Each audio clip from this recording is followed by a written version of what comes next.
We're there. Revenge is on our mind.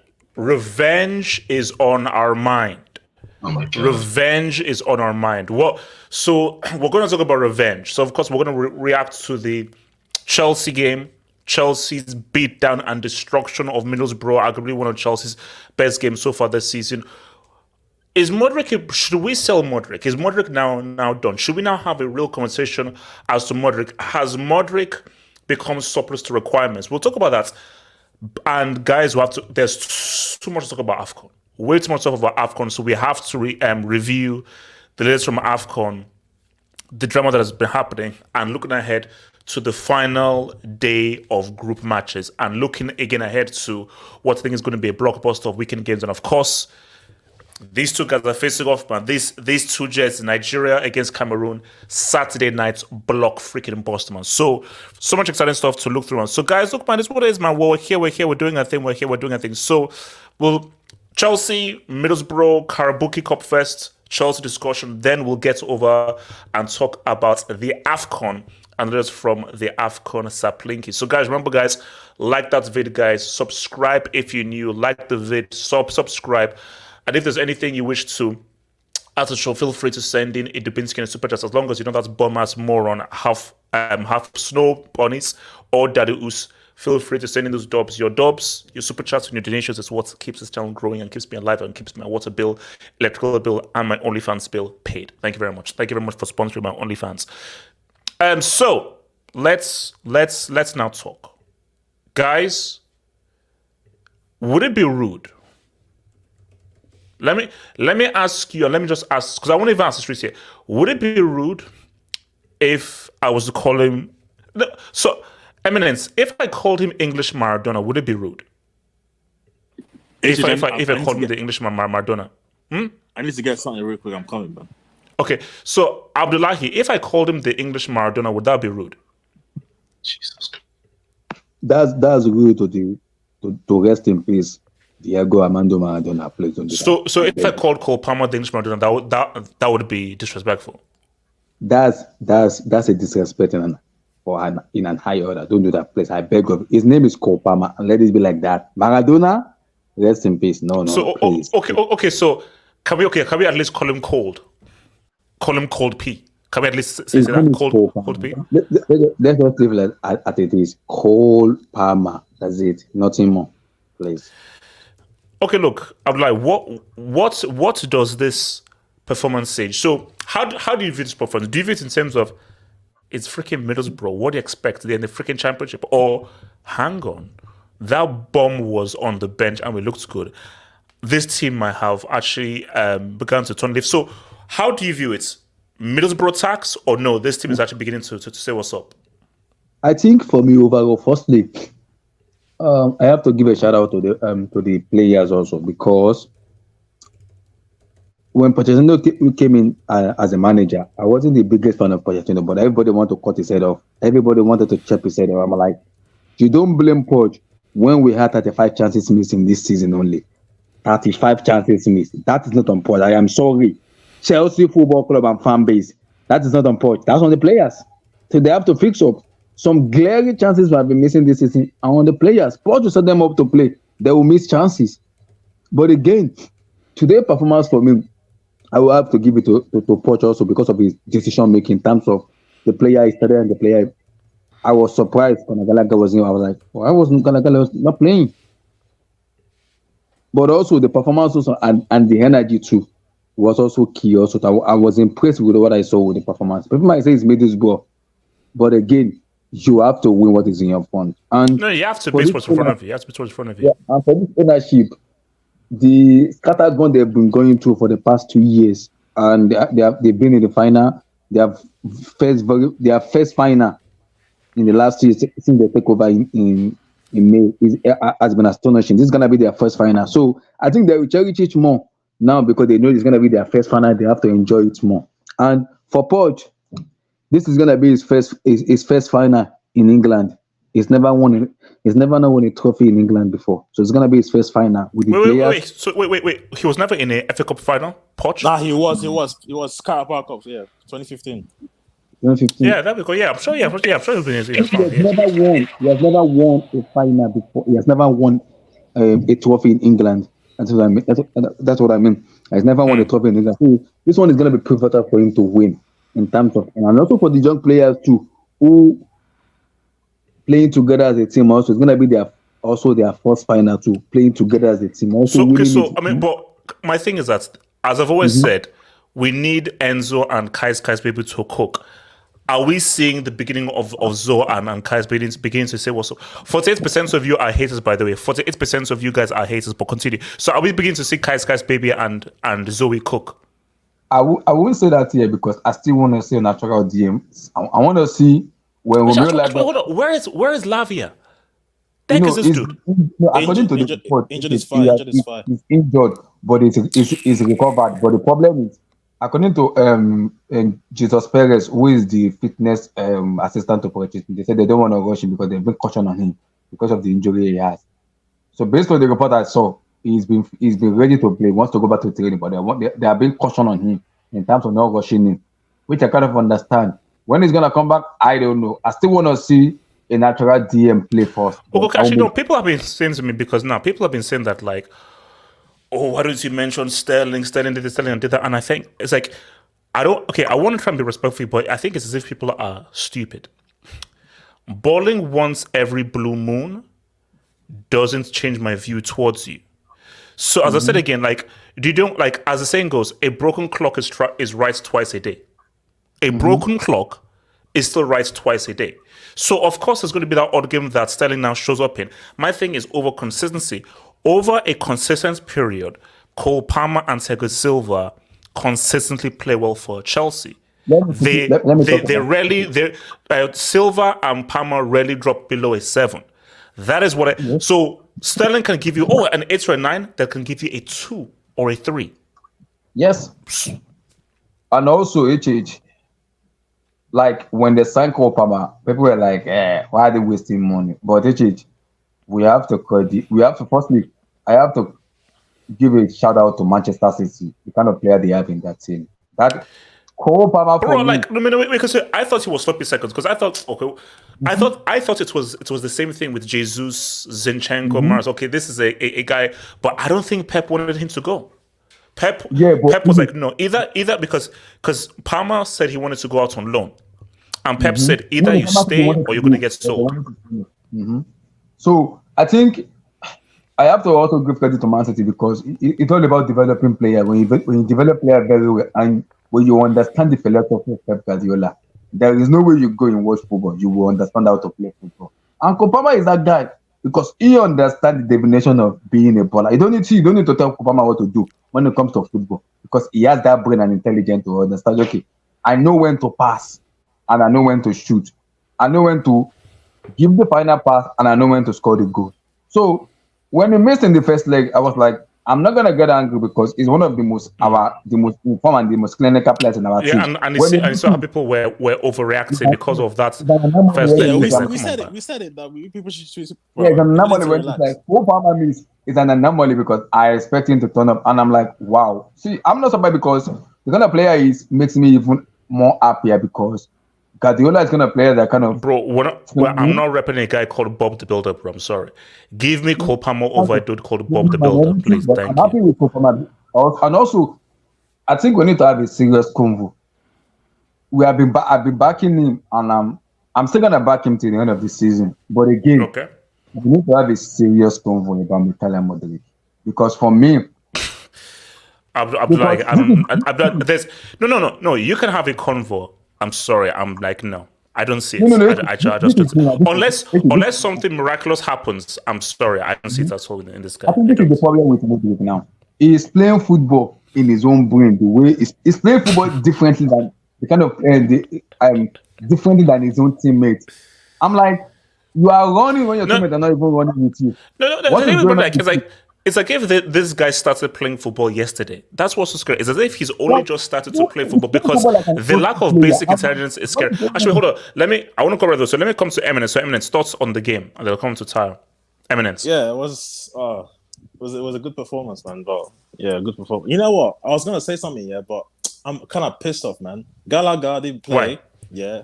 No, so I was gonna say Gallagher didn't play and we win, but then he came on and got 2 assists. So I'm like, should I say that? Or should I not say that? That annoyed me. But that annoyed me That pissed me off. because it messes with the narrative. It messes with the narrative. Yeah, it messed up. I was gonna say, look at Gallagher didn't play, we win, and then he comes like, Anyway, listen, Palmer is fucking sick, man. He's a baller. Bro. It's his quality. The guy has quality. He did this. Did you see that skill he done? Second. I think it was second. Yeah. Bro, that was crazy, bro. That was crazy, bro. Look, I think the highlight for me was Disasi's goal, bro. That was crazy, bro. The tackle, the interception, and the run, like that was beautiful. And Enzo, listen. Okay. So what does this win show the team is getting better, or are Middlesbrough just garbage? I mean, it's a bit of both for me. Like, I feel like Middlesbrough obviously had a lot of injuries and they were crap basically. But Chelsea are improving. So and we're unbeaten at home since I think October. So I think it's a bit of both. But I think it's more Middlesbrough being shit, to be honest with you. Because I feel like if they had them, there was Isaiah Jones, the guy that the right winger, he didn't play. So I mean, look, Chelsea got to the final, and that's all we care about right now. And then it's all about getting revenge, because I feel like Liverpool need to hold that in the finals. They get there. Wait, do you know what? It would be crazy. What if Fulham actually knocked them out? No, that would be awesome. That is doubtful, but again, especially with what's been happening in the AFCON, I'm not assuming anything in football. So, for me, I personally want Liverpool in that final. I want to beat them in the final personally. I don't mind either, because obviously West London derby. I don't mind either, but look, HH, you know what I'm gonna say as well, yeah? I'm happy that we don't have the ghost of Wembley. The ghost of Wembley is not gonna play this final. You know who that is, obviously. Oh yes. I'm happy we sold into Man United, bro. I'm happy, bro. Oh no, it's bro. He cost us the final, bro. That clown cost us the final. Oh mate. What's it called? Tired. Thoughts on the game, bro? I don't know. Oh, Tyre, your mic is crazy. I see this. Hold on. Oh damn it, the makes great. Okay, wait. Let me come to AK, then back to you, Ty, and then I'll come to you, Elijah. AK, the game. Ayo, stop using Sugulega headphone. Stop using Sugulega headphone. Stop using it.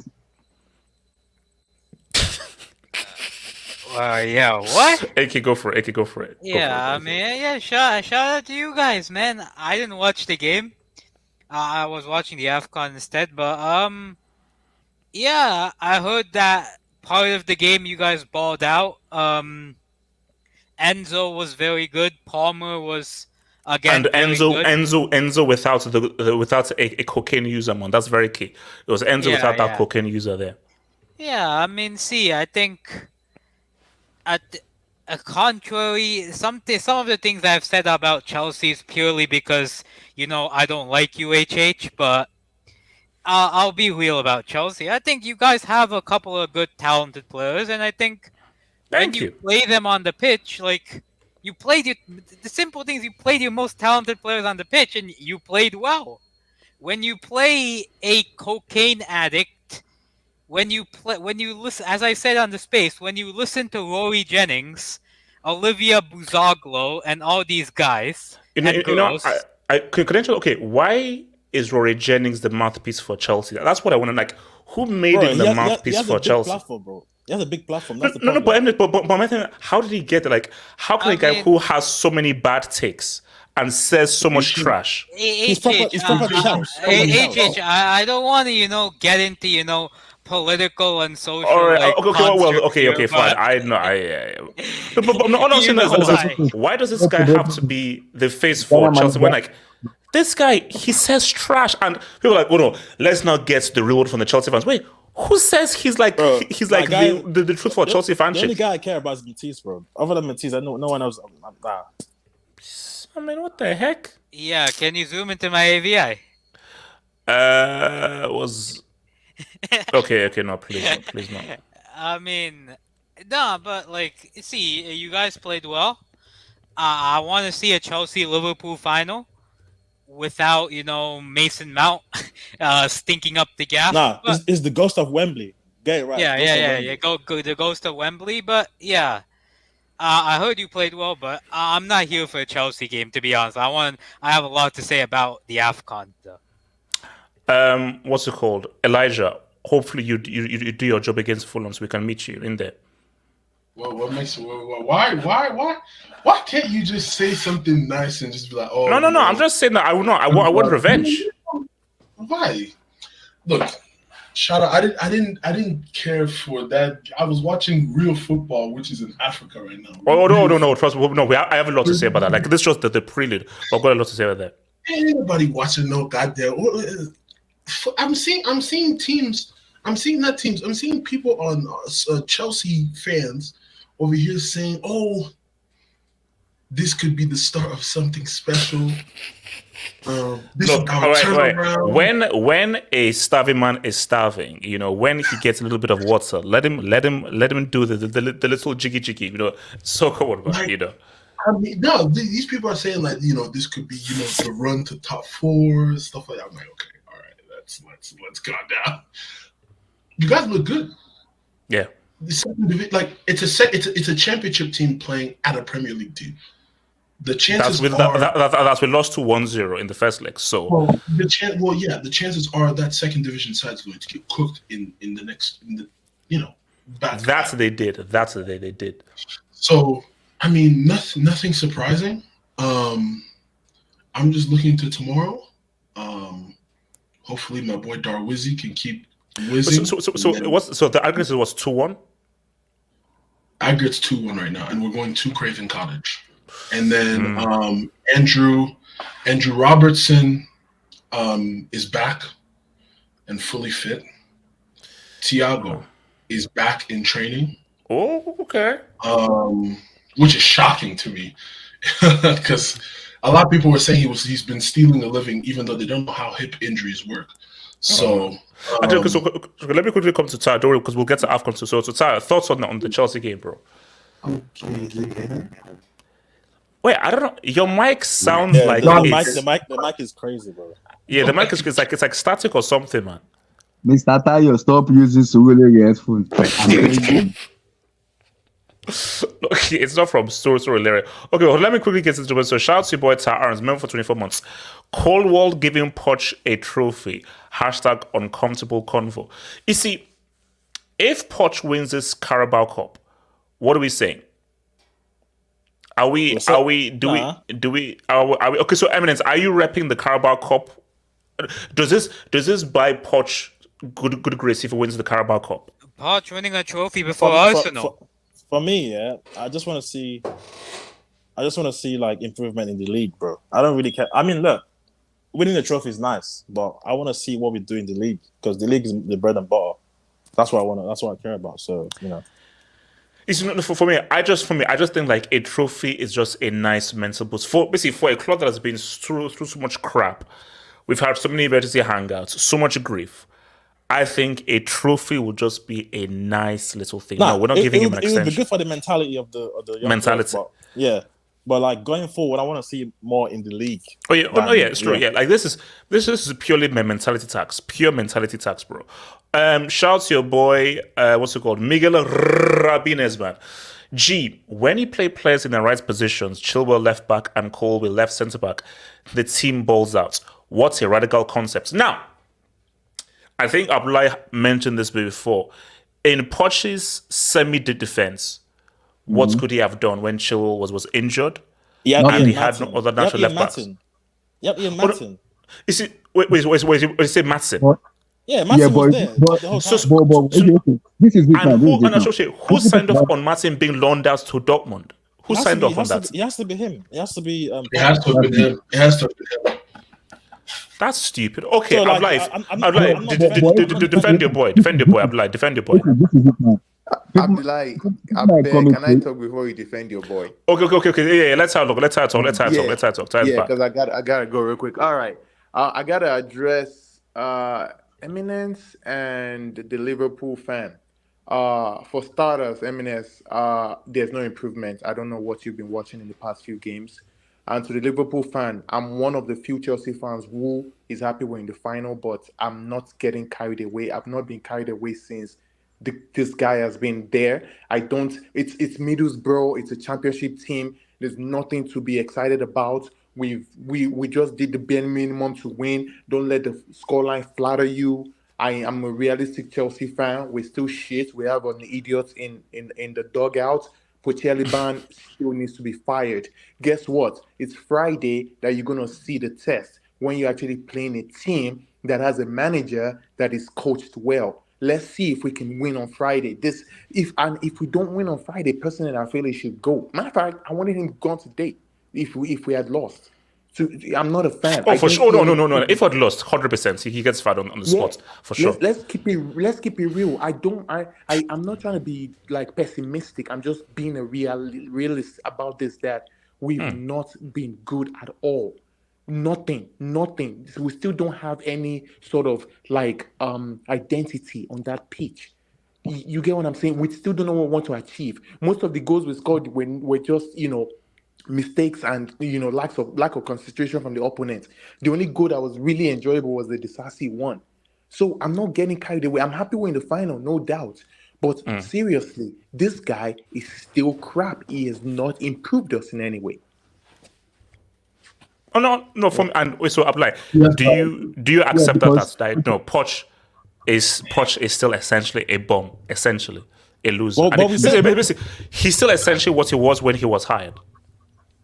I'm not the biggest fan of Mauricio Pochettino. Even when they brought him, I was like, no, I don't want him. But again, people blaming Poch on this makes me laugh because the amount of chances we have been missing this season, I'm not blaming that on Poch. 35 chances misses. I'm sorry, that's not on Pochettino.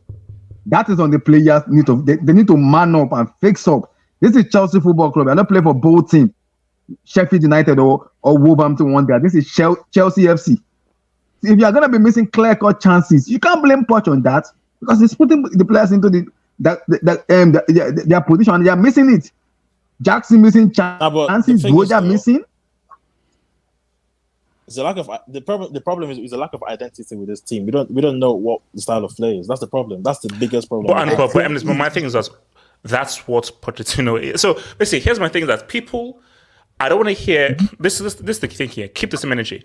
I don't want to hear Poch out for guys who were celebrating him being hired. I don't want to hear that, and I know all the names because I kept receipts. Okay, so Alex Goldberg, I don't want to hear Poch out. Con, I don't want to hear Poch out because I know that you guys were celebrating when Poch was announced. When Poch was announced, I was like, excuse me, that's loser who screwed up in that. You know my view on Poch ever since that UCL final between Tottenham and Liverpool. So my thing though is that he is who he is. But guys, I would say it's the bigger picture here.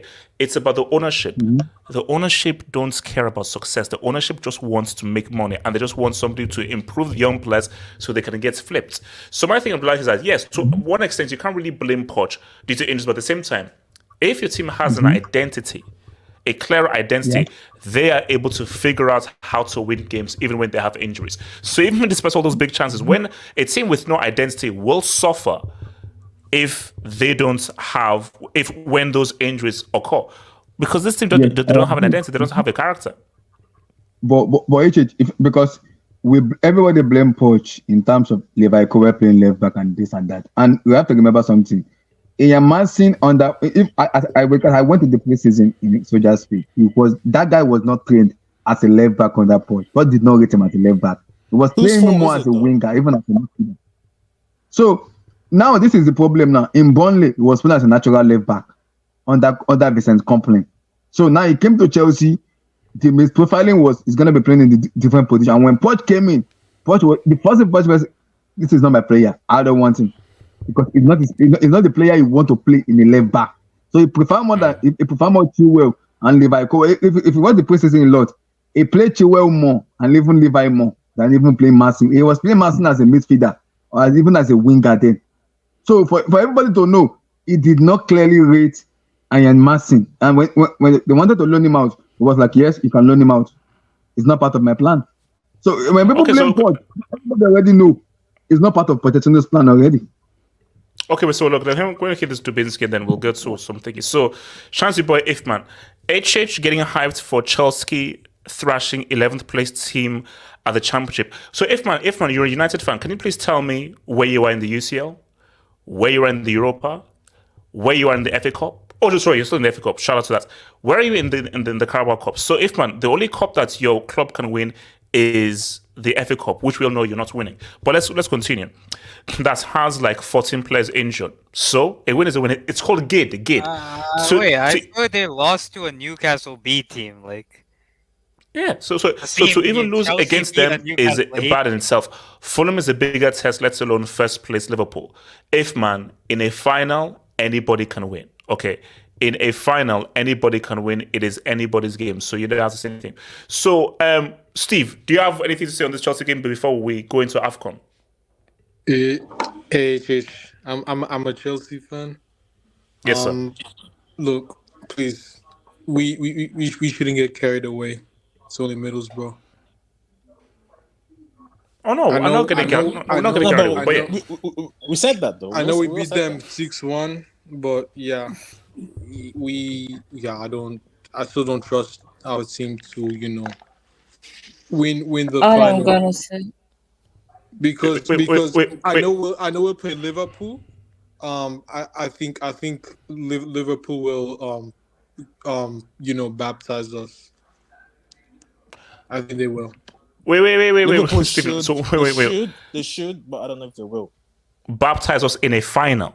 In a league game, if you get them in a final, come on, bro. See, a final rules are different to the final. I don't think. I just don't think. Again, the thing is, my problem with this team is that we're not consistent enough, and there's not much experience, reliable. Man, why is players it around this this man? So, and the thing is, the thing is, I also don't believe in Poch. Like, I tried to give him, an opportunity. But yeah, I mean, I'll be honest. I was like UHH. Like, I didn't want him. When he was hired at first, I didn't want him, but I tried to be positive. If he wins the Carabao Cup, if he wins the Carabao Cup, will you rate him? If he wins the Carabao Cup, if he wins it, I'll probably maybe definitely change my mind. Wait, why? Because at the end of the day, then that means he's won us a trophy, right? Carabao Cup. Yeah, but we have to put that trophy into context. But what about the bigger picture? Okay, wait, hold on. Let me quickly show Chelsea for Ifman. If Chelsea wins League Cup, then HH will celebrate big time, but not seeing the bigger picture that Poch won, which gives clearly excuses to keep him until the end of the season, no matter how bad the results gets. No, Ifman, no, that's not right. No, because here's the thing. If I win the trophy, yes, I'll twerk. Shout out to Cardi B, shout out to Rachel, shout out to Kiara, Maya, shout out Maria Gigielli. But at the same time, I will still keep people in track and keep clearly checking that, yes, we've won the trophy, get this bomb out of my damn club. And let's go look at a freaking handsy flick. Because remember, the fans sacked Potter, the fans can sack Pochettino. But HH, that's the thing. That's the thing. They won't hire someone like a Hansi Flick. They want no, Stephen. Flick I don't think you know how powerful the fans are. Stephen, we just have to all get on the same page. If the fans get on the same page, these cowards called clearly they will buckle. Just like they did against Potter. Do you think these guys want to sack Potter? No, they didn't want to sack Potter. We sacked Potter. The fans sacked him. So trust me, all we need to do is just come together as one, have a clear voice to say this, and this, which includes get rid of that bum-ass Modric, get rid of that bum-ass Gallagher, and hire a manager with an actual philosophy. Broha as well. Broha as well. Get that bum away as well. Okay, so guys, let's we'll go.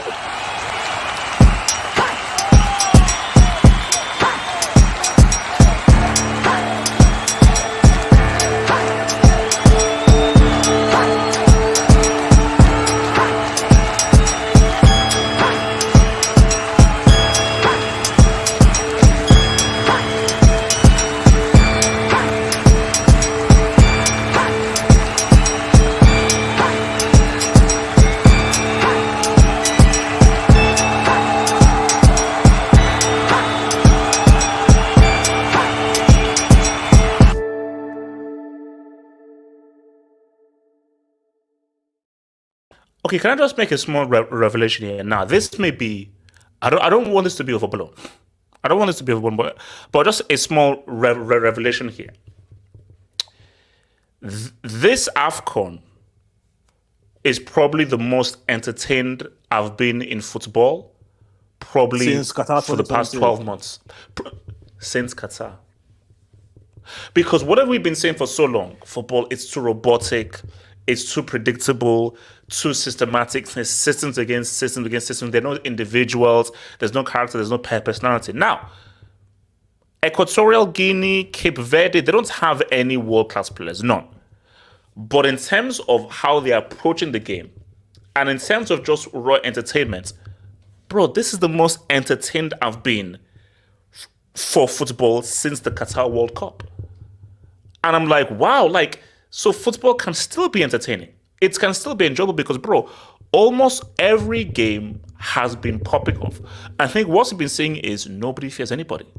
And you see, as a neutral, as a football fan, what do we want? We want to be entertained and we want parity. Those are the two main things. The two best things for a fan is to have neutrality in there and to be entertained. And that's what AFCON has given us. Because, guys, I'm sorry. You can't tell me that this AFCON hasn't been some of the most eventful, dramatic, entertaining football that we've seen since the World Cup. Because we are not seeing this kind of entertainment in the club football. Sorry, we're just not. It's just not happening. So that is why I'm like, it is so enjoyable to watch. And I try to implore people because, look, you'll get the haters out there. Who cares about African football? It's Africa, blah, blah, blah. You'll get those guys out there. And I'm like, cool. But if you're a football fan, you enjoy football, it is impossible not to be entertained by this. Again, the individual quality, you're not going to get the Mbappe, Messi, Neymar kind of players for Mauritania, Equatorial Guinea, or Cape Verde. You're not going to get that. But when it's looking at people giving their all for their country and being entertained, dramatic, and this is the key thing where you really don't know what's going to happen. You see, apart from Senegal have been the only guys who have just been pretty much, okay, boom. But even they're beatable. But look, Algeria, Cameroon, Egypt, the so-called big dogs, Ghana, the so-called big dogs, these guys have gotten put back down to earth, man. So, look, let's actually start with I want to start with Algeria. So let me hit this Algeria thing real quick. Let me start with Algeria. Okay, can I? Wait, who said that? Can I? Who? Me. I wanted to go on Algeria. Okay. So what do you think? What do you think the issue is with Algeria? 2 AFCONs in a row, grouped twice. How? Why? Algeria's main problem is that they want to play European-style football in Africa, and it worked once. They used it to win the AFCON, and unfortunately, everybody else is doing their homework and went back and looked at it and went like, we can stop this. Came in, put in their plans, took them out last AFCON, and they've done it again. And I think one other thing that has hurt a lot of the North African teams, which is why you really need to rely on very good coaching and very good adaptability, is the weather. The humidity in La Côte d'Ivoire is terrible for the North Africans. Like, they are used to being under a hot sun, but their nights are not this humid. And it's really hurting them. it hurt Egypt, so Egypt collapsed late in the game. It's really, and I remember 84. The North Africans had started to improve in AFCON in the 80s, but that unfortunately for them in 84 they hit a wall because it was in Cote d'Ivoire and the humidity also hurt them. So their best was third and fourth. So I think that is going to really inhibit them. Even if say an Egypt goes far, they'll have to do it by fighting through that weakness because it's a very bad situation. But Egypt is my secret pick to win this whole thing. I mean, it may look crazy now, but here's my thing. If you want to earn some money, put money on Egypt now.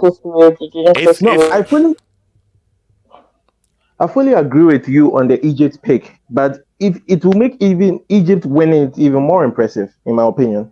Oh yeah, for sure. So what's called AK? Algeria, man. Why? How? Like, how the hell do you get grouped twice after winning it in 2019? Because they had a golden generation in 2014. From 2014 to 2019, if you remember, the likes of Mahrez, Feghouli, Brahimi. They had a couple of young talents with the likes of Ben Nasser and Guili and all these guys. But look at that midfield that played today. Boudaoui, I don't know why he was subbed off. Zarouki can't run. The guy looks like a fish out of water. He was getting bullied today. Bentaleb? Have you heard of Bentaleb since Tottenham? It's been how long has it been since Bentaleb was at Tottenham? He's playing. Aouar? He's washed. Aouar was last relevant in 2020. He's washed. These are the guys that are playing. Baleli? Seriously? HH Chris Houghton is out. Oh yeah, wow. Yeah. Yeah, Chris Houghton is out. No. We'll get to Ghana. So, but now this is what I said on my video though. What were the ages of that three-peat Egypt team? Specifically, how old were they when they won it the third time? I think they were in their 30s, weren't they? So my thing though is, and now I gave my answer because my question was what's the difference between that Egypt's golden generation, which was the same core who won it 3 times, and this Algerian golden generation? If we're saying that they were still in their 30s when they won it the third time. They had some younger guys. They had some younger guys who were coming through, like Ghetto. Ghetto was very notable in 2010 because I remember that very well because Ghana made the final. So they had young boys who could also come in right after Mido left as a striker. They had Amr Zaki. Amr Zaki was middle, not really aged. And you had Ghetto coming after. Those guys too. So they have continuity. The Algeria have those guys too, though. Algeria have the likes of Amoura. They have Shaibi. They have Buonani. They have Boudaoui. Like, they have young guys. They have Ait Nouri. Like, the issue with Algeria is also that coach. That coach is dumb, man. He's absolutely dumb. No, I wouldn't be so strong. I would say naive. Let's not go. So what happened between him being seen as like the African genius in 2019 to now? Yeah, because in 2019 he was playing this, I'm going to play this European style of football. And the likes of Mahrez was in his prime. Ben Nasser was coming in. Feghouli, you could still get something out of him. These were players who played at a top level in Europe. Now you play those same players who are now washed. Bounedjah gave the tournament of his life in 2019. Bounedjah's ass now. I don't care if he scored goals in the previous 2 games. He's ass. Like, Baleli's ass. Like, and this guy still wants to play this tippy-tappy football. I'm sorry. He plays European football with 1/10 of the quality. Cool. No. Okay. Let's say everything you say is right. This is Mauritania's first win in AFCON history. Did you see those Mauritania players? Mauritania have improved. Mauritania have been working to improve. But guys, they may have improved in everything, but still, even in Algeria at their worst, to lose to a team who, yes, have improved, but this is their first AFCON win in their country's history. That's real. First of all, look at the sizes of the Mauritania players. They were physically bullying the Algerian players. Physically bullying it. and you're keeping those players on. You're keeping Zaluki on for 90 minutes, even though he looks like he runs through he runs like through concrete, bro. The guy can't run properly. You're taking off your best midfielder and your most energetic midfielder in Boudaoui and bringing on Bentaleb? Okay. So Yeah, are okay, Mauritania okay. Can I now, ask you something? wait. So are Mauritania not definitely through? Or we need to wait? They're through. Yeah, they have advanced. So Ghana break it, so they're through. They'll play against in Cape the Verde world. in the round of They're 16. 150th in the world, and Algeria couldn't beat them. Oh wow! Algeria. Yes. No, but you have to credit Mauritania. I was actually Shame on the reading fucking something coach, Yeah, I wanted to ask AK something. Okay, yeah. Go for it. Okay, AK, yeah. Let me ask. How well are the Algerian teams doing in the CAF competitions? How well are they doing? Because I have noticed. I remember growing up when JS Kabylie were on fire. I'll be real. I don't follow CAF like cup competitions, but I don't think they're doing too well. I'll be real. Yeah, I think Tunisian teams are outperforming them now. Actually, no. Yeah. Do you know what makes it amazing? Sorry. So we are gonna have either Cape Verde or Mauritania in a quarterfinal. That's crazy. No, that's mad. improvements. The thing is, that's crazy. improvement. I think we'll go through over the wider everything about the AFCON. The AFCON has benefited from. We'll get because there are different sections I want to go to. So, does anyone else have anything to say about Algeria? Anyone else talk about Algeria? Can I speak about this? Let me come to 87, then Sublime 87. Yeah, I mean, a lot of what AK said is true. Like, there's a lot of bad players are still playing. Like, Mahrez is still there. He's not really good for Algeria anymore. Their striker, I don't really know is it Buendia? I don't know how to pronounce his name. Buneja. Yeah. Like he's not really been that consistent. I know he scored in the 2 previous games, but like he's just not really been that consistent in general. And I just think that the players are just not performing well. As well as I think the manager is just he's still using the players that he trusted and not brave enough to change. So do you think it was a case of where if you got grouped, reset the whole thing, or no, these players should have done better? So it's the case of no, these players should have done better, or no, these players they're done, specifically after getting grouped. A few years it's ago. how you get grouped. Get grouped. Hold on, 87. Yeah, I mean, for me, I think after the failing to qualify for the World Cup, I think that's when they should have reset it. Because I forgot about that. Yeah. They forgot they didn't qualify for the World Cup as well.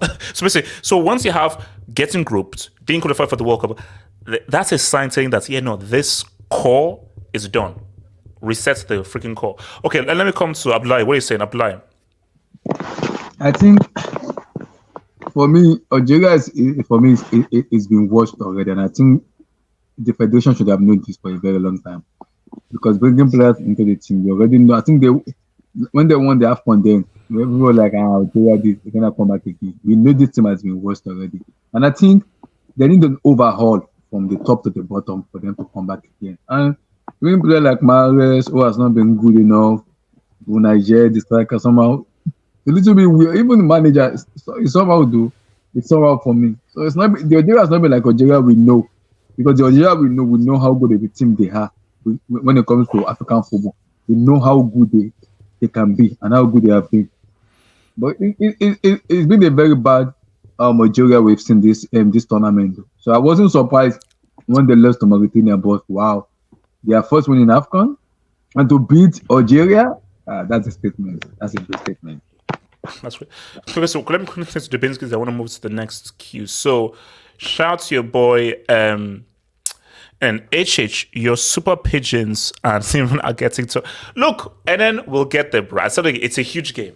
It's a huge game. I have a lot to say about that.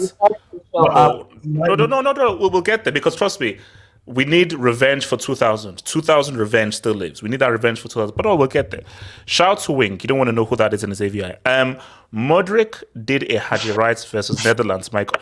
Guys, Modric is horrible. Modric is horrendous. So Haji Wright over Mudryk? I'll do it. Bro, it's tough.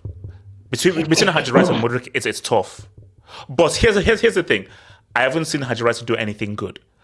I've seen Modric do some stuff good, But Haji literally, I don't know what he's done good. So all I've seen was, and also Haji Wright, you did it at a much bigger stage. You see, Modric, you're doing it local, like and domestic. Haji Wright, you did that on the biggest stage in football. So it's going to be Haji Wright because you can't do that on the World Cup stage. But let's see. I still can't believe. What was it? I still can't believe he scored in the World Cup. That's crazy. Even though he was that bad. Yeah, I mean, but do we even give him that goal? That goal, I didn't even think he even fully meant it, bro. That goal as well. Shout out to Ifman. Clear Lake will keep him long term, according to who? Ifman, I don't think you know that I have influence. Okay, I am a man of consequence. We'll keep him long term as part of. I'm going to protest. Not Marcy, I don't need to protest. I have influence. I'm a man of influence. So, as part of a long-term project, like Arteta won the FA Cup, and then Arsenal Ferrer stuck with him. Trust the process. Clearly, will do the same for Poch if he wins the League Cup. Again, I wouldn't be surprised. No. Chelsea fans and Arsenal fans are very different. This League Cup win could be the worst thing happening to your club. But see, my thing though is that we sacked Potter. If we sacked Potter, we can sack this bomb as well. So, we don't move like Arsenal fans. We move like Chelsea fans. We move mountains. We move equators. We move planets. That's how we move. We are big dogs, bro. So, come on. It's a different level when we're dealing with Chelsea fans, man. Whole different level, bro. Wink. Modric is my new Havertz. I will super chat him out. I wou't care what the current panel topic is. He is so bad. Oh my God. HH, your hits up... We come on. Shout out to Modric, man. Shout out to Corey. Modric trash. Sorry, I wasn't familiar with the game. Oh, okay, all right. Disaster class versus Boro. I no longer stand with you. Oh my God, he will. Wait, come on, wait. Okay, look now. Let's now talk about. So let me come to you, Elijah man. So Elijah man. Because I was in the Discord, the Discord. So I was seeing the back and forth. Cameroon, should we be fearful of these guys? No. Oh, yes, okay. But yes, no. Yeah. My argument is this. This is not a good Cameroon team. I told you. I remember the days of Etso, Mboma, Jeremy. That team scared the hell out of me, bro. These guys are nowhere near those guys from the 2002. That team was scary as heck. But Samuel Eto'o, Jemba, Patrick freaking Mboma. That dude scared the life out of me. But here's the thing, though. This is not a good Cameroon team. They're not good. And the fact that you were engaged in the game against Gambia shows you're not good. But my issue is, what does this game do to them mentally? Coming out of a game like this could be a booster they need, because guys, I don't think you have to forget, they were not good in 2017. No. They weren't good, but they just found a way. And the thing about Cameroon is Cameroon really know how to get. Cameroon know how to win without having to play well. And that's also what frightens me. So they even did that last edition as well. What is it? I mean, in my opinion, they weren't even convinced the last edition. They made the semifinals. Yeah, thank you. And that's what these guys do. So, Elijah, do you think this win and the nature of this win, and also shout out to my Gambian Maradona match. Okay, Elijah, here's the thing. Elijah, does this man realize that VAR exists? No, guys. No, wait. It was so obvious that when the referee booked him, he was laughing. How are you celebrating that, man? I'm celebrating that, man. And then he complained when he was booked. No, guys. Okay, here's the thing. Do you know, like Maradona, he tries to disguise it. This guy was playing handball. Like, did you know YMCA? Basically, he was doing like YMCA. Bro, he was fully. I was like, mates, do you know that VAR exists? Do you know how many cameras there are around? How did you hear? My thing though, it's like ref. Why were you spending so long to decide? That is the most obvious handball. Basically, he should have been sent off. For it being so obvious, I would have given him a red card. Basically, to be that cheeky. But yeah, talk to me, Cameroon. What were you saying? My thing is, let's really think as Africans. If we didn't have VAR, that goal counts, right? I need y'all to think about that. If there was no VAR, that goal counts, and Cameroon's going home. Do you know that's a crazy thing? If there's no VAR, no one saw Cameroon it. goes home. Yeah, because the referee didn't see it, none of the linesmen saw it. So if without VAR, that goal would have counted. Cameroon is in the crib if there's no VAR. That's the crazy part to me. Oh man, it was so like my thing is, Cameroon should have won this game 3-4-0. They missed a lot of chances, yes. But they could not put their chances away. That's my issue. If Nigeria puts their chances away, they win that. They will beat Cameroon, and they will beat Cameroon. And that's the problem. Both sides are not going to put their chances away. Exactly. So this time, I think this game. I think it will go to penalties. It will probably be a 0-0 goes to penalties, and then we have. Okay, one at a time. Elijah. He said the exact same thing I was going to say. Because the final third is so, it's sad to say, but below average, it's going to PKs, or it's a very weird 1-0, 3-2 type of match. But this should go to penalties because it's literally the battle of front lines that cannot score, unfortunately. But Elijah, I am praying. I'm praying on Saturday night this man starts. I'm praying that this man starts on Saturday night. I dare them to start him. I dare them because okay, my thing is, what was the point of you even going in the first place? But do you know what's so funny? Okay, let's be real. So I thought that Onana. I don't know what's happening behind the scenes because I thought that he'd literally be angry and sulking. But you saw him like backing orders, shouting at guys and everything. But how do you not put so if you're Rigobet's song, he can't get back in the team. Wait, because that keeper made saves as well. There's another change that might not be that beneficial to you. I've seen that the boy, the man, the myth, the legend, Vincent Aboubakar might be back. I thought he's out for the AFCON. I've been seeing some Cameroonians tweet that he might be back, but I don't know. If he's back, you might be dead food. Nah, if it's Cameroonians tweeting it out, then it's bullcrap. Then give me a neutral source. That's just Cameroonians just trying to trick us and everything. He's out for the AFCON, bro. That ain't happening, bro. So so look, Elijah. So should we be worried then for Saturday against Cameroon?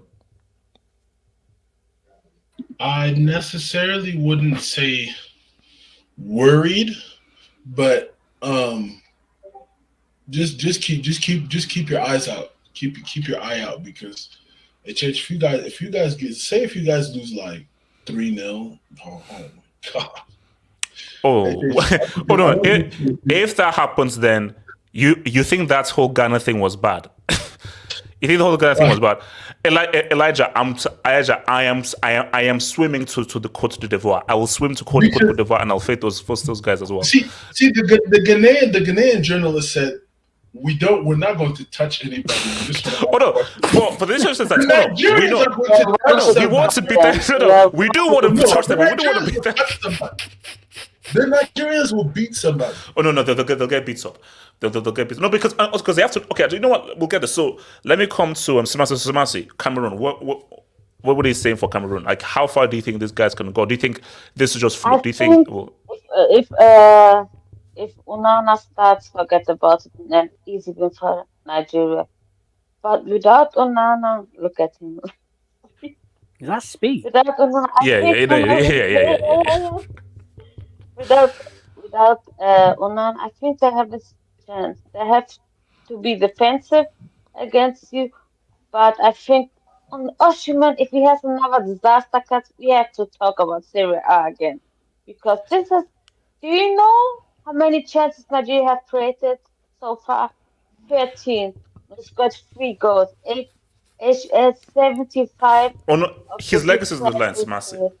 He has to show off. Like, it's a 50-50. I think it's gonna get either to extra time and penalties because both Cameroon and Nigeria are missing their big chance to score. So it's gonna be a 50-50 game. Both are going defensive. It's gonna be a fight. It's gonna be hard for both teams. So I don't know who's gonna win. But Nigeria, it could have been worse. It could have been worse for them. HH, can I speak on this? I'm just thinking, would I have rather faced Guinea or Cameroon? I don't know. Money Mace, what are you saying? Quickly, could you pull up my AVI first? Oh gosh, oh, No. It's a good one. We can't see the full thing, but it said in 1994, Nigeria defeated Ivory Coast and won AFCON. In 2013, Nigeria defeated Ivory Coast and went on to win AFCON. AFCON, I hate this stuff, man. I hate this. You know, I hate these things. They never match out. But they never match out. Like, anyways, I'm actually pissed off you actually shared that crap. No, I don't believe that crap. To no. be fair, I worked with Argentina. No, Double H. Sometimes it does. No. But this time, no. And also, see, anyways, here's a big difference. Compare this team to that 2013 team and to that 94 team. So, see, context is very key. People are like, whoa, this team is one of the worst Nigerian teams ever. That 2013 team was very good. That 94 team is arguably one of the most talented African teams of all time. It's your best team. Yeah, no. For that, I say it's arguably one of the most talented, for pure talented African teams of all time. That team had, actually no, Kanu Wonk wasn't there, but Fididi George was there. So basically, that 94 team was a core that lasted from 94 to 96 that had Kanu Wonk and Fididi George, 2 UCL winners. We don't have that. We don't have anything close to that with these bombs. So, but HH, Cameroon, they're also not serious. If they give you any hope, you're not playing Senegal, you're not playing Morocco, you're not playing a team of that quality who have a structure to the way they play. You're playing Cameroon. Cameroon are also unserious. Did you know what the thing is? I go back to 2017. Cameroon were not good in 2017. They weren't good, but they just somehow got it done. And the issue though is that this is a bit of a rivalry. So they will be up for it as much as we are up for it. So my issue is that, yeah, they are beats because they're not very good, but by it now being a second round, the drama of them going through, I don't know what Cameroon is going to show up. That's my thing. I don't know what kind of Cameroon is going to show up because it's going to be the Cameroon that's, okay, yeah, let's beat them, or will this guy just come and be inspired? So that's my fear. I don't know who is going to show up on Saturday. So no, because the thing, and I told you about the emergency problem at striker for Nigeria, HH. I've told you since the start of the tournament, and I'm not being a hater. I have no hatred towards Nigeria. I'm from Tanzania, and we're probably going to get knocked out the group stage soon, HH. Musa has to... Please let us win tomorrow. Please. Wait, hold on. If Tanzania get a dub, you can go through against Congo though. So yeah, but we're gonna get dunked. That's what I'm saying. I need them to give it quick 3-0. We're good.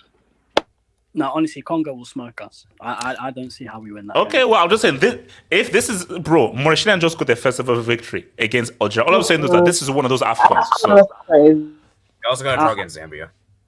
I will be the most shameless person ever. But bro, our team is made up of non-league players and what's it called? And players from Simba and Azim FC. So look, because I just put out a poll. So most people in the streets are saying that, well, thank you for your support that we're gonna knock them out on Saturday. So how far do you think Cameroon go? So do you think we'll knock them out on Saturday, or think these guys can actually go far? It's honestly that the game on Saturday is so tough to call because I don't rate either team, and it could just be one of those games where one team just has a perfect match and the other team just doesn't show up at all. On it, there's really not much between you and Cameroon. Like I find it honestly impossible to call. Either team I could see going through.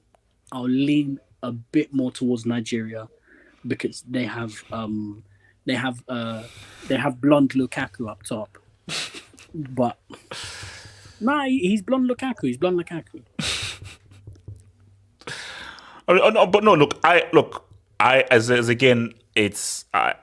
It's hard to call. It's hard to call. For me, it's hard to call. Okay. Abdullah, go for it.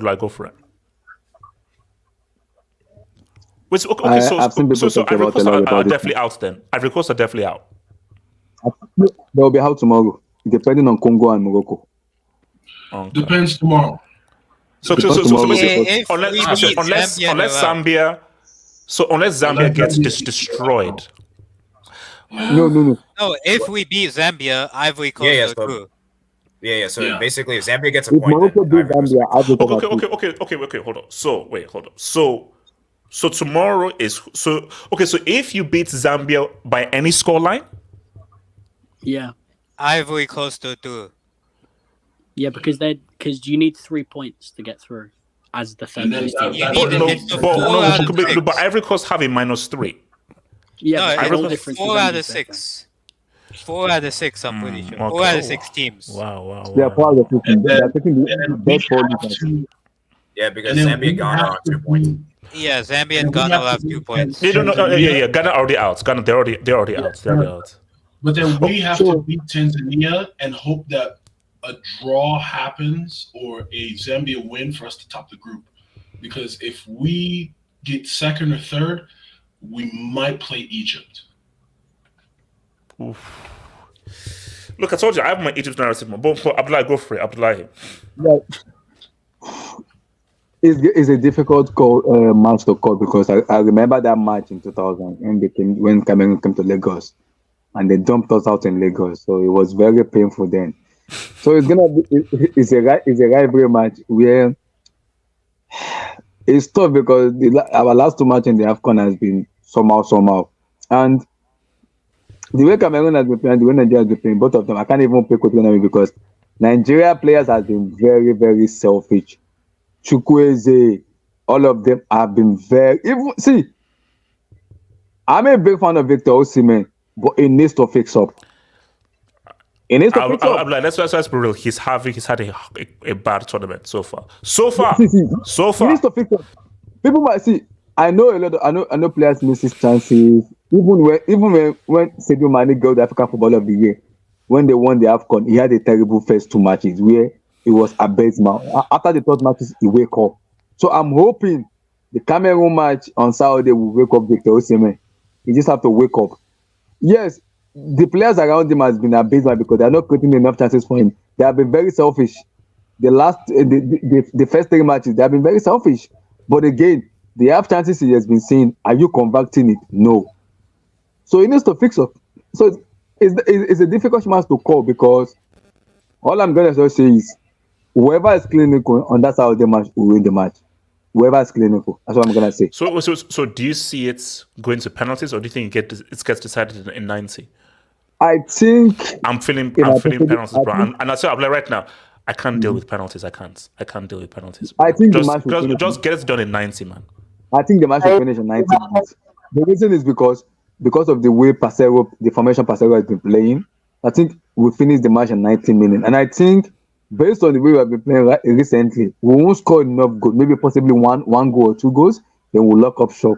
So for me, I think the match will end in 90 minutes. It won't go to, I don't think it will go to extra time. I think the players themselves need to understand they have to just figure this is not a good thing. This is a roundup. This is now business time. This is a business time. So I think it's difficult to call for Saturday, but whoever is clinical for me wins that match. And if Andy Onana start that match for me, it's a golazo for us. If they start that match, no. He says so. What if Onana starts and Osimhen misses 3 1v1s? And it's possible. Oh my God. He's in the Brick Academy then. He's in the Brick Academy. He's on the review. Oh my days. Because this is it now. Onana is on 70 ledger. He's only 70. He's on 59. He's considered 50 goals already. 20 more goals for me. Ledger balance. He needs to balance. Oh yeah, ledger. there's like he's not made a single save. No. He needs to balance his ledger. It's 50 goals already. 50 already. It's 20 more to balance that ledger. He hasn't balanced it yet. How do you consider for country and club? You consider 50 goals? Excuse me. Hello. So it's difficult. Saturday match for me is all about whoever is clinical on Saturday will win that match. You have to be clean. And again, I know Victor Osimhen is listening to the Nigerian fan because he listens to the fan base a lot and he reacts to what the fan base says. He knows. Oh no, he knows. For like he looks at he knows like exactly what's happening. So, He knows exactly what's happening. And I know for a fact he has that mentality that I know I've been missing. I know I've been messing up. I need to get my act right together. He knows that's gonna play Victor Osimhen is a mentality guy where we all know his mentality from Africa. We know. So I'm hoping Saturday it fix up. If not, Lord have mercy. Oh my days. All right, hold on. Let me read some Dubinsky's, man. So, from Max 360, call. Oh my God! Have you seen the video? Is he okay? Is he all good? I can confirm.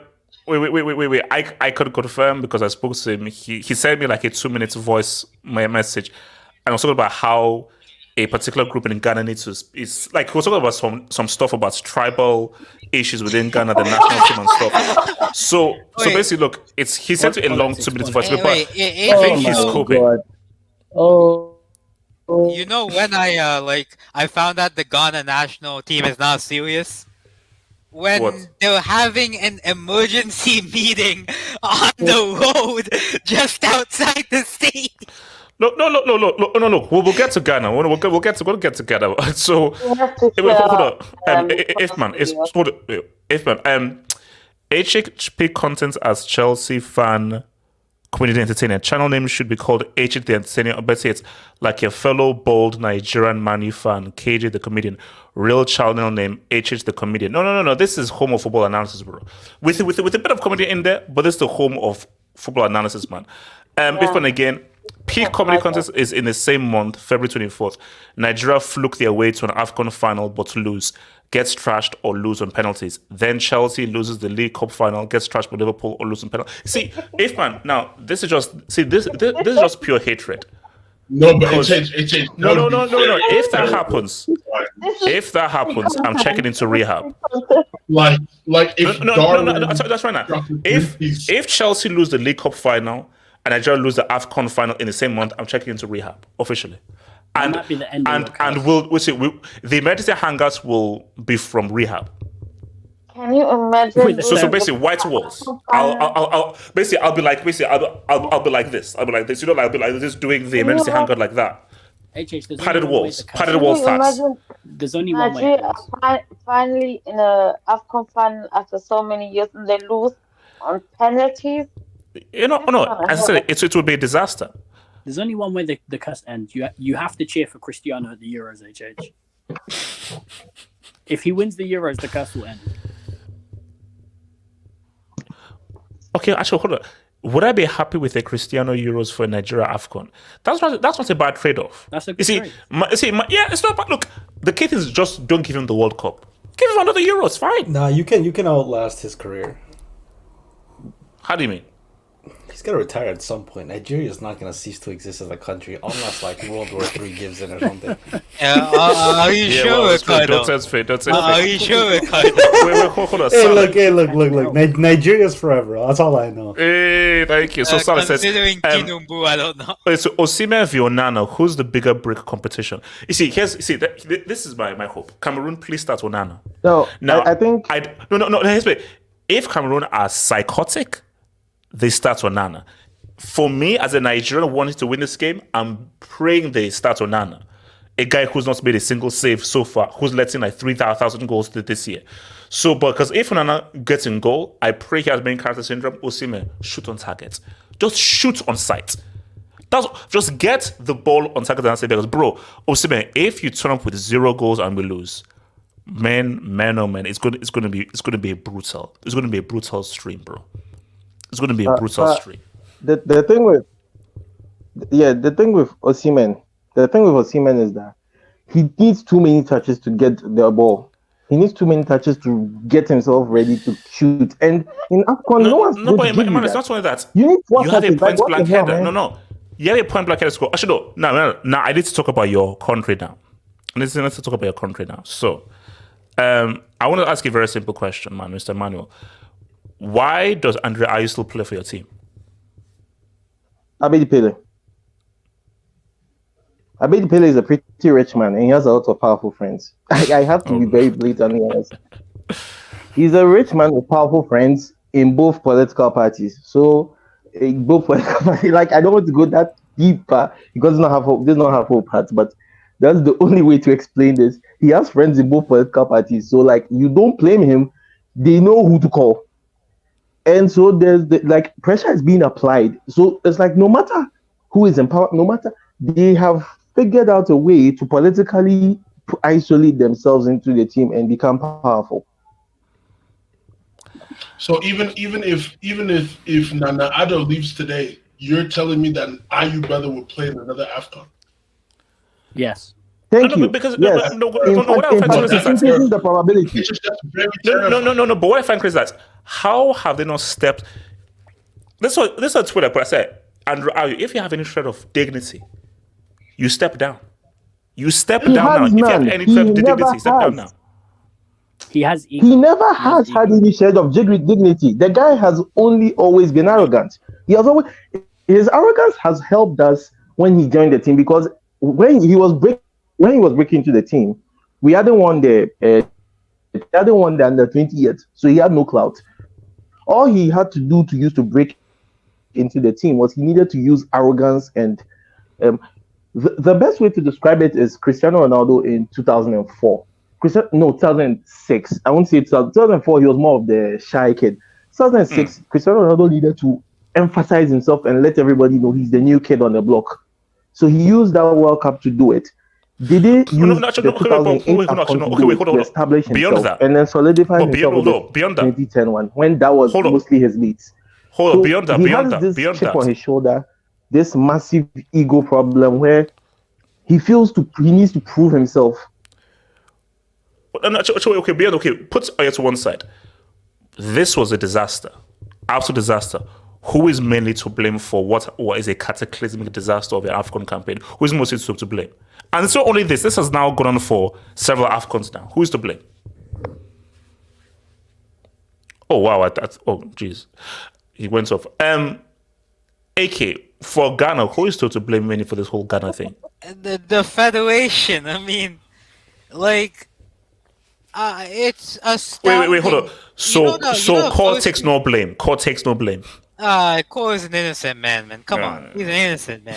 He's a gym. She's not innocent. Look at Bayern. But yeah, HH. The first time I clocked that there was something wrong with the Ghana Federation yesterday was, bro, why is Kudus doing the press conferences, the post-match duties and all that? Why are you just giving it to the youngest player? Andre Ayew, you screwed up. Come out and face the music. That's number one. Number one, that's something.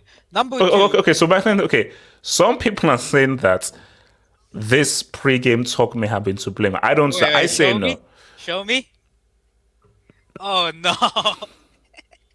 Your toes, on your toes, on your toes, on your toes, on your toes, on your toes, as a goalkeeper, on your toes. Ofori. Oh no! On your toes, on your toes, turn it up. On your toes, on your toes, on your toes, as a goalkeeper, on your toes. Except on your toes, on your toes, on your toes. Okay? Don't be flat-footed. Do not be flat-footed. It wasn't a coincidence that he was flat-footed yesterday. That's why I didn't listen to him. Ofori, I'm telling you this right now today. I'm being very serious. Tiasen no. Except on your toes, on your toes. All the time. Okay? Click on the out. Salisu. Defensive awareness. You don't always have to be ball oriented. Don't shred ball. No.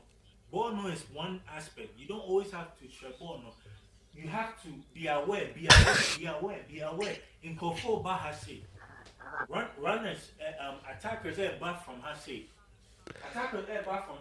What are you doing? You should not be looking at the ball. You should be aware of. They didn't take the advice though.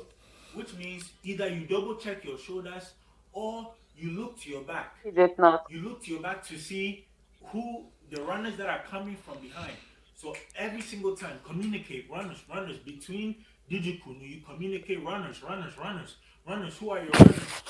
your runners. Track your runners. And what I mean by that is marking. Marking. It's not ball oriented. It's marking. Oh my Zonal God. marking, meaning My that class. defensive awareness. You are looking to see where the attackers are.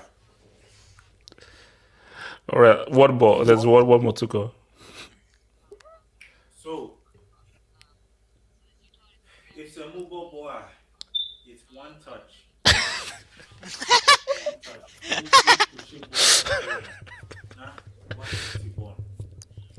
One touch. Now I shoot No, sure, legend. In the box, and I say 18. But who ball no? This must be Ronaldo's coach or something.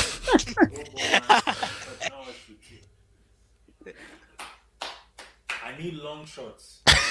Me here long shots. Me here say move press aggressively. See, me here say you press aggressively and long shots. But listen, TSM no, because I didn't know any easy game. Look, man, they didn't listen to him. What a tactical masterclass. Bro, Yeah. they didn't. I say, look, man, Coach. they did not listen to my guy, He should man. be the new Ghana coach, man. He should be That's the a new Ghana coach. that's a melanated Pep Guardiola. Yo, that was embarrassing, man. That was embarrassing. I am angry. Wait, hold up. Like, What man. was embarrassing? What was embarrassing? Cole, what the hell, man? Come on. Emmanuel, you're not repping your Ghanaian brother?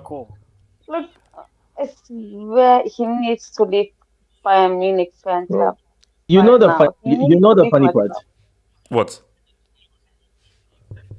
I could understand. Hello? Oh. I think you got caught up, bro. The tree he was speaking, so like it was double cringe for me. Like eating. Oh yes, I think it's getting cut off. Can you hear me? Come on. Yeah, it's getting cut off. Yeah, wait. Comments on come back in. But look, see, my thing is, I think, let's be real, Cole makes a better coach than Chris Houston. Yeah, he's not wrong. At this rate, yes. He does.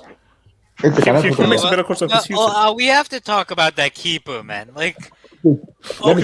See, my thing is that he was paid. I don't care because he was paid. He was paid. No, because people were trying to explain that.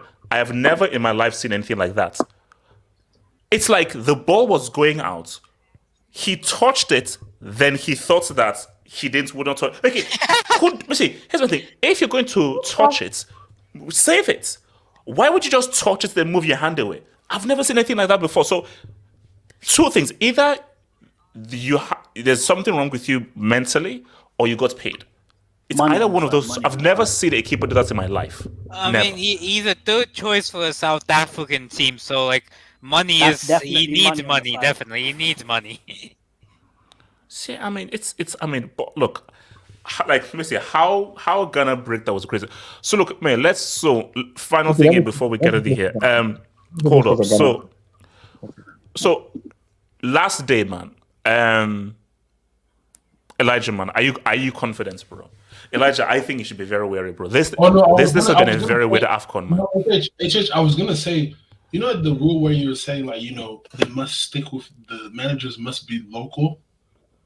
Chris Houghton is Ghanaian, so it was a local guy. Is he? Yeah. Jamal Bomadi's Algerian, man, and he's screwed up. His dad is Ghanaian. His mom is Irish. Oh wow. So he was a local guy. He was a local guy. Well, Algerian. That's local in a technical sense. Because when I say local, now you have to really be of the soil, in the really part of the culture and everything. Because he's really English. If anything, he's really I remember when the guy was an assistant at Tottenham for ages.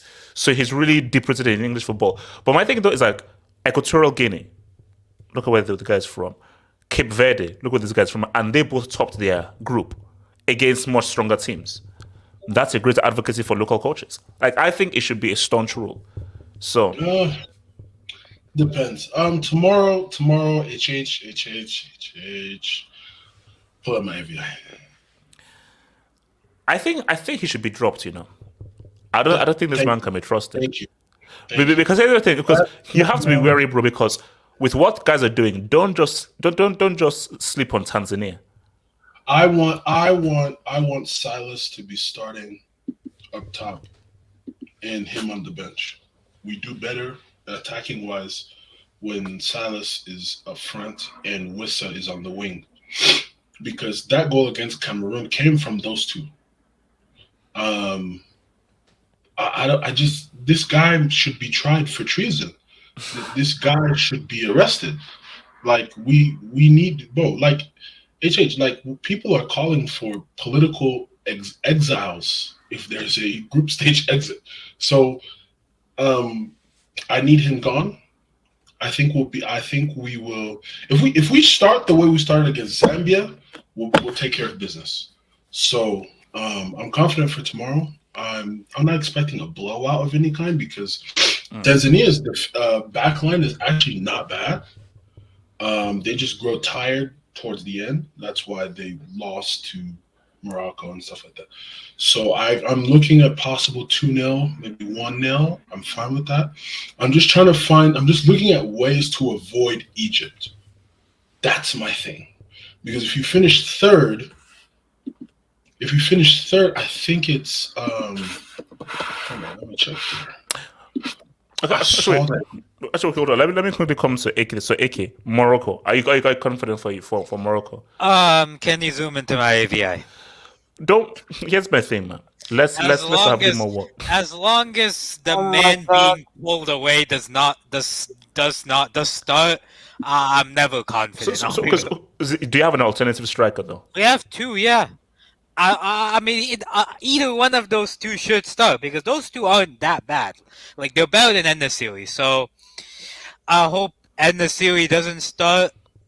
The problem with Selim Amla not starting is we don't have anyone like him in the squad, like just to do the donkey work. Like we don't have anyone more technical than him to do the donkey work. So I guess we have to keep with him. But yeah, I've watched Zambia. I've not been too convinced with them. I'll be real. I thought DR Congo was better than them. I thought Tanzania were also better than them. So, see, I'm confident, but if we do come first in the group, I'm scared because we face South Africa, and South Africa beat us in a World Cup qualifier. South Africa still needs to. That's why I want to finish the group because I think we can beat South Africa. But South Africa still needs to take care of business, bro. So I think this grouping can still very much change a lot. Like I told, this AFCON, don't assume. Listen, this is an AFCON of literally assume nothing. So don't assume South Africa because I thought we would be facing Guinea. I was facing Guinea. So the problem is Zambia. The problem is for Ivory Coast to go to one of Zambia. Either Zambia needs to lose because if Zambia win, Ivory Coast are out. Oh yeah. If Zambia win tomorrow, Cote d'Ivoire even a draw, I think would see Ivory Coast out. So draw. Yeah. Okay. So. So Morocco have to beat Zambia for Ivory Coast to go through. Yes, but by a big margin, by a very big margin. No, because they have 3 points. Because if Zambia lose, that's 2 points, but Ivory Coast have 3 points. Yeah, so, Zambia and Ghana have 2 points. So the other 4 third-place teams are out. If Zambia wins, Ivory Coast are out. If Zambia draw, Ivory Coast are out. Yeah, but I strongly doubt Zambia beats Morocco. Like at best, it will be a draw, and if it's a draw, then Ivory Coast are screwed. Ivory Coast are out. Yes, they're out. Yes. No, can you pull up the brackets to see? Oh yeah, I wanted to speak about that. I don't think they're out yet, but it's in the Wikipedia. Yeah. So the winner of Group F gets a game possibly against a South Africa. Second place of Group E, yeah. And then the third place plays Senegal. So yeah, look, I mean it's okay. So if Morocco finished top, who did they face if Morocco finished top? Then? Yeah, we face either South Africa or Namibia. And if you finish second. Yeah. If we finish second, Egypt. If you finish third, you play Senegal. Okay, so the second place of that group faces Egypt. Yes, I want to avoid that. I want to avoid The that. Philippines third, they face the defending champion. So you know what? It's looking like Congo, Egypt. Congo, Egypt. Yeah. I want us to win the group. I keep. Okay, so sorry again. So the top of Group F faces who? South Africa. South Africa or Namibia or whoever finishes second. Whoever finishes second basically in whoever Group finishes E. second. Whoever finishes second in Group E. And whoever finishes third here faces Senegal. No, but Oh whoever- no, sorry, no, sorry, no. No, if there's no third place team from this group, I think Ivory Coast face Senegal. Yeah. Okay, yeah. I get it. Because actually, this is it now. If Zambia beat Morocco tomorrow, Ivory Coast are out of the competition. They are out. Yeah, I know. Yeah. So what Ivory Coast needs to pray for is Morocco needs to beat Zambia, because if Zambia get a draw, Ivory Coast are out. Drogba said all Ivorians are Moroccan tomorrow. Oh yeah. So our game might be full tomorrow. No. I mean, yeah, because look, see, let's be real. I don't like it would be bad for the tournament if Ivory Coast were to go out in the groups, bro. There's gonna be no people is gonna be there. Yeah, like, no one's gonna be there. Well, I believe that if you are not good enough, you should just leave. You should just leave. Because you are not obligated to play in the competition. I'll be real with you. Based off of that showing that Ivory Coast did, they shouldn't be allowed to go through to the next round. Like they should, because to be that bad and still go through, I'm like, it's almost like how Portugal drew 3 games and advanced to the groups in 20. It's like, AJ, how? Did you see the? I think I sent you like the video of the Ivorian people after the game. Yeah. They were pissed. Those guys were pissed, man. The most annoying part about it is the coach had a problem with Zaha. He dropped him and brought on Jeremy Boga. He said because Zaha has an attitude problem. And Zaha is the most informed player in that Cote d'Ivoire team. Bro, Pepe, you're playing in 2024. You're playing Pepe. And you're dropping the informed with really Zaha. See, they brought in Sebastian Ale and he was injured. I'm confused with Ivory Coast lineup. Zaha is in form. You drop him because of attitude problem. And you brought in Jeremy Boga and Nicola Pepe. I am confused. But Abdullah, at the end of the day, you know what's our biggest issue as Africans is we don't, especially like in management, the egos, it's what holds people back. The manager's ego is what's holding back.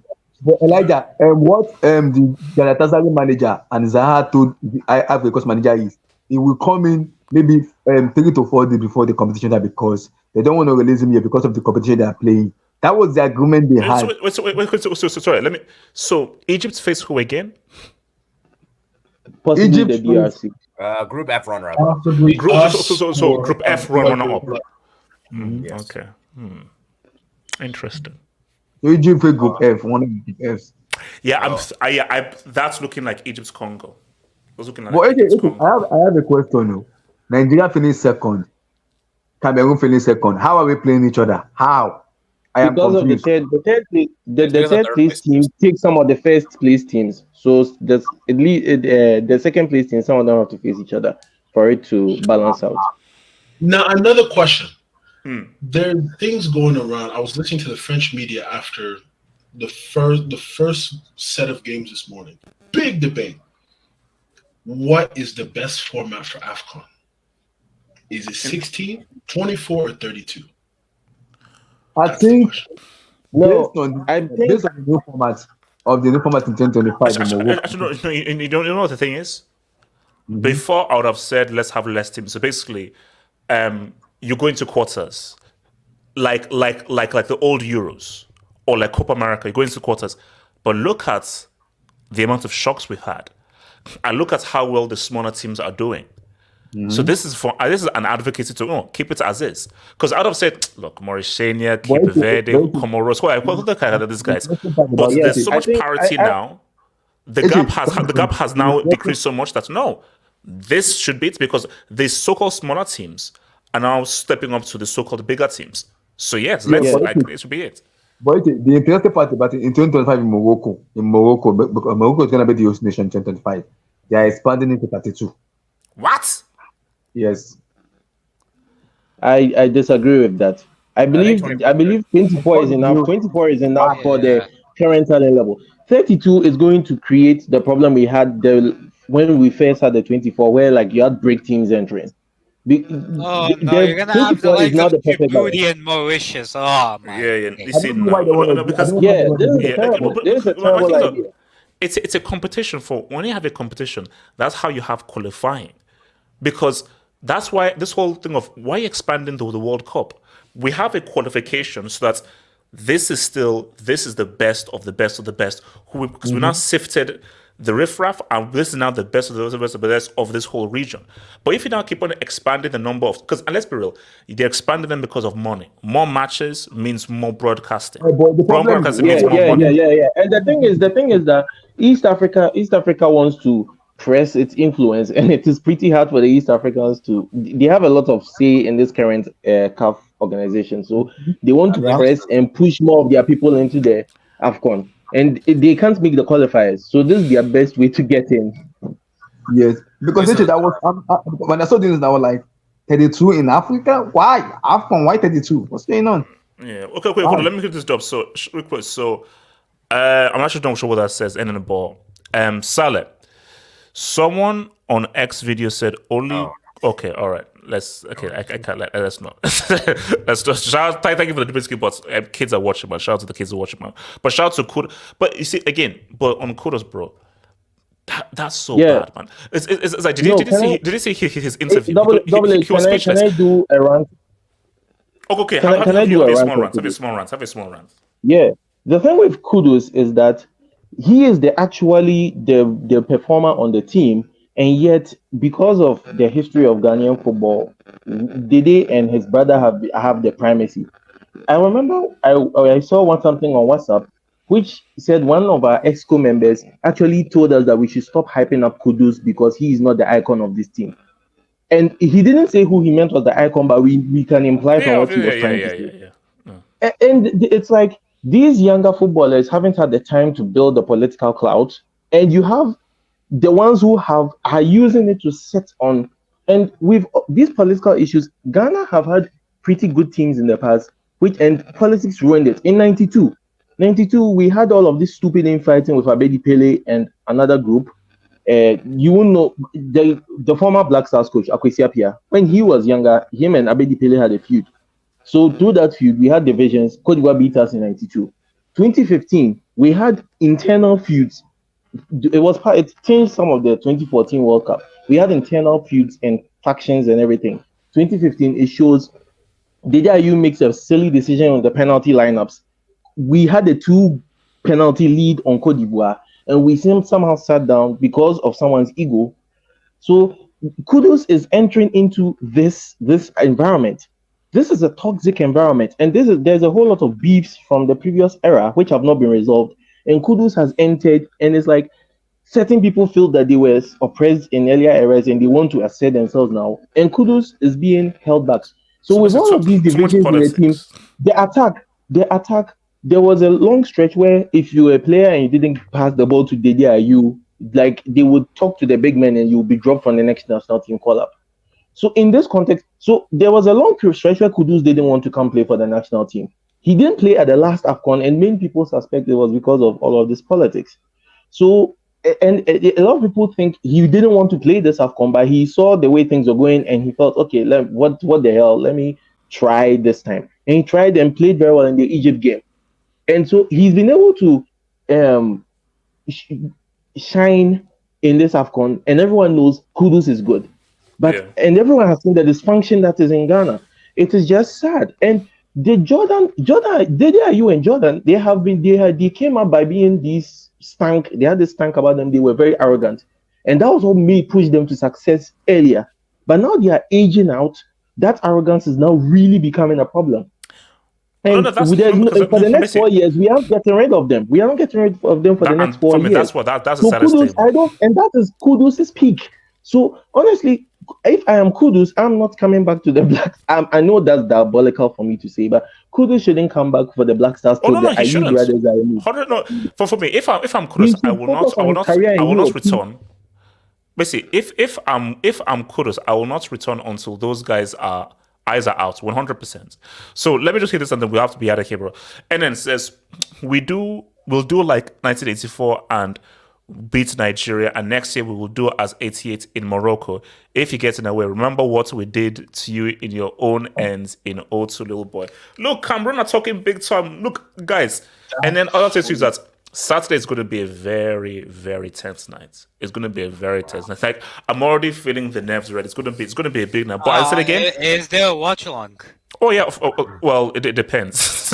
Like, no, but basically, the watch along will exist until if Cameroon score first, then yeah, Is there a possibility that Morocco could get grouped? No, we have 4 points. No, Cote d'Ivoire have guaranteed they can't get grouped. Okay, just want to make sure because that's like. Oh, I also just checked, guys. The winner of Nigeria Cameroon plays either Angola or the third place team in the Group E or F. What the hell? And I wanted Angola. You see, Angola now good, 87. man. Now you're What do we putting say pressure now? because no. Hold on. Take each game as it comes. Take each game as it comes. I am not looking ahead. Take each game as it comes. First of all, all my focus is on Saturday. I'm not thinking. You cannot think it. You have to just focus. I knocked out myself from Nigeria, Angola 06. You're putting me back in. Excuse me? Okay, guys, look, man, I'll see you guys on the next one, hopefully on Saturday or probably before, maybe a Q&A. One love.